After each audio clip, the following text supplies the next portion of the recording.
ئێرە دەواازەی نوێترین و بچووکترین پارێزگای عێراقە. پرۆژەی دەواازەی شاری هەڵەبجە دیاری سەرۆکوەزیرانی عێراق محەممەد شیاع سوودانیە کە لە 16ی سێی ساڵی 2024دا بڕیاری دروستکردنی درا. لە مانگی حوتی هەمان ساڵدا ڕادستی کۆمپانیای جێبەجێکار کرا بۆ جێبەجێکردنی پرۆژەکە.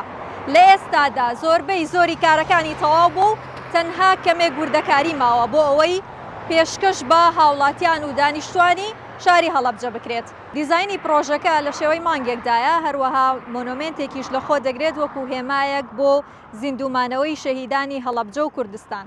تێچووی پرۆژەکە نزیکەی 2 ملیار دیناری عێراقیە و لەلایەن حکوومەتی عێراقەوە دابینکراوە.